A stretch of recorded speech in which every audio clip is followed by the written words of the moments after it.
Oh, but I'm not quite finished because I wanted to talk about my ex-coworker Scott. Now, I have a lot of love for him because we worked together. He kept things light, made things fun. Didn't work there long, of course. Three months, maybe 4 months max. And he was always fun. He got let go before I left.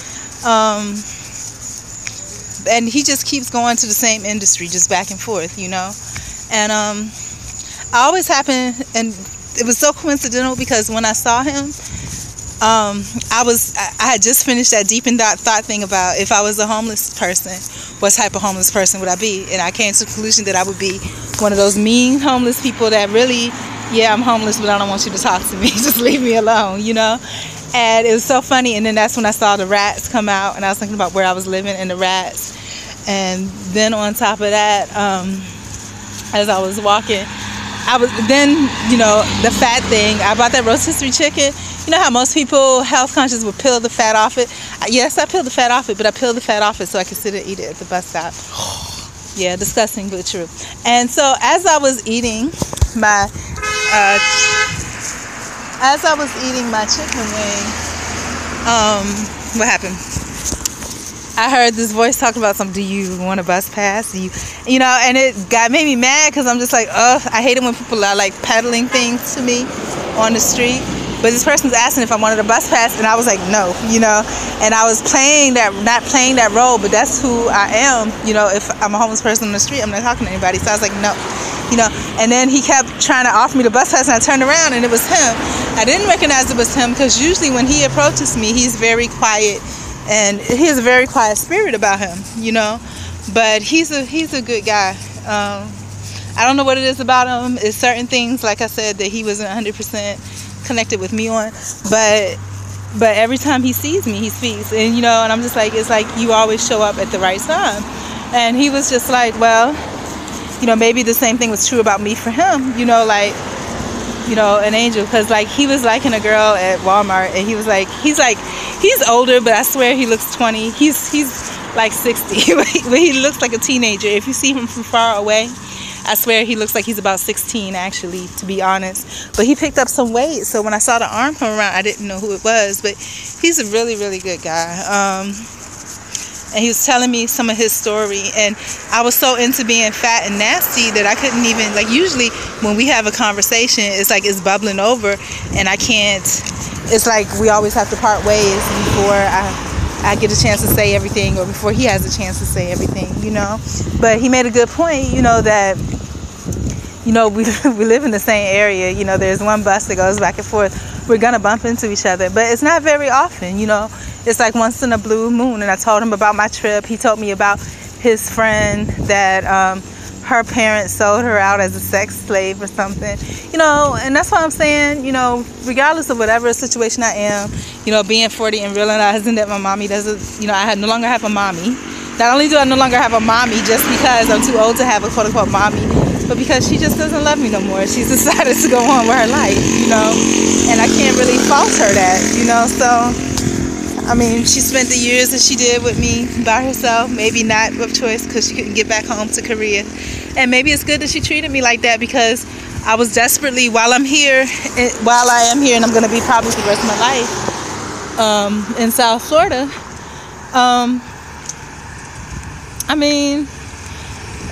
I was desperately, missing my mom. So I found myself going to Korean stores and this, that, and the other. But I guess she wanted me to know, the world doesn't see you as Asian. And leave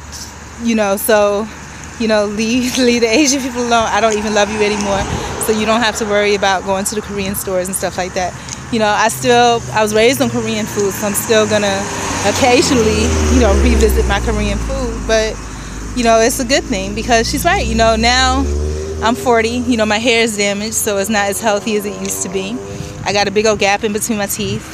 I'm the traditional fat black woman now. I've gained like 50 pounds. And thanks to the legal system, I picked up all the ghetto rhetoric and slang and attitude that ghetto black people have. So, it's just, that's where I am right now.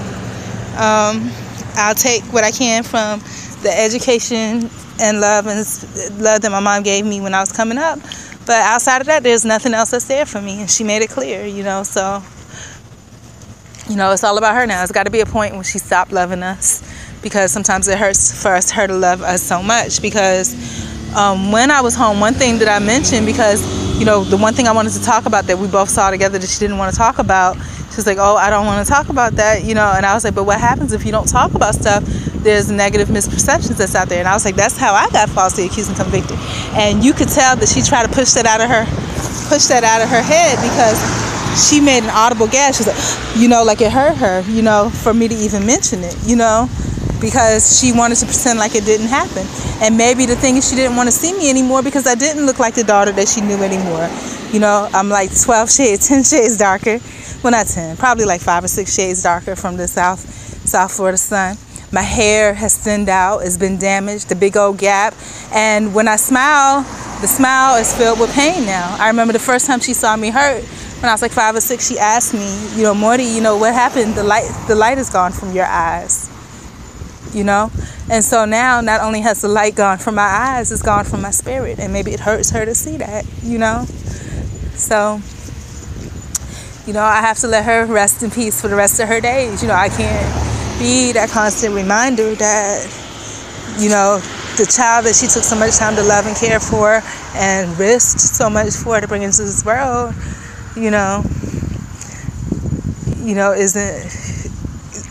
isn't what, isn't living the honored life that she thought that I would, And then it's not only that, but all of the, probably the rumors and things like that go with it. And so it's hard for her, and that stuff that was on the internet, when I thought my brother was being hurt and I said something and, he just came and I never hid anything, but he placed it all on Facebook for anybody, that was at home to see. And his girlfriend did the same, and all the nastiness that came with it. So, what am I to do, So, I love my mom. Rest in peace, the relationship is gone. So, just like anybody else that, has been in my life and has gone, I have to put it to rest in peace, and kind of move on. So, that's kind of where I am right now. Why was I talking about that? Scott. Yeah, so, and the other part that I wanted to talk about as well, I think I have a little bit of time, is self-hatred. As I was sitting kind of in Aventura and watching all of the people go back and forth, I noticed different types of people. I noticed, couples that look like they had decent relationships. I noticed young couples, like white couples that looked like they were married, but they probably didn't love each other. They were just being the family, and that man probably go out and do whatever. And then I noticed like couples of convenience, like you would see a young foreign woman with this old ass white man, and then I noticed like really good couples. Like there was a cute Hispanic woman, probably about my age, curly hair. She was a little bit bigger than me, fatter than me. Then there was a fat black dude that reminded me of the guy from Moco, and that might have been him. And even though he was fat and he was black, he really, he was wooing this woman. Like that woman, she was enjoying his company, and she did not mind him putting his hands on her,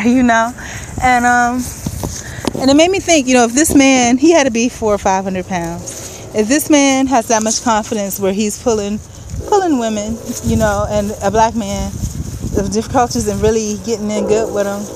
And here I am, and this is a point, if y'all could listen to the conversation he had with me last night, and I'm a 180-pound black woman. It's one thing, because if and this is where the confidence comes from.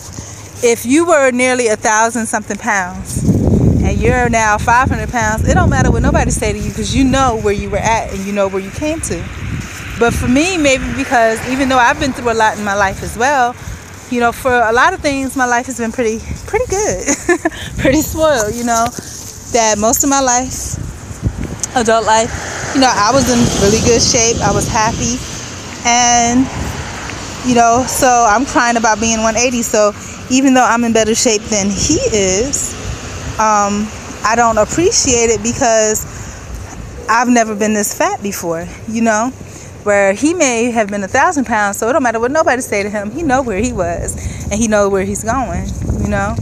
So, you know, looking at that dynamic of things. And then I saw, again, a homeless guy, and it made me think about, and I thought about this topic before, about the way that I talk to men, or the way that I think about men, especially when I'm in a good mood.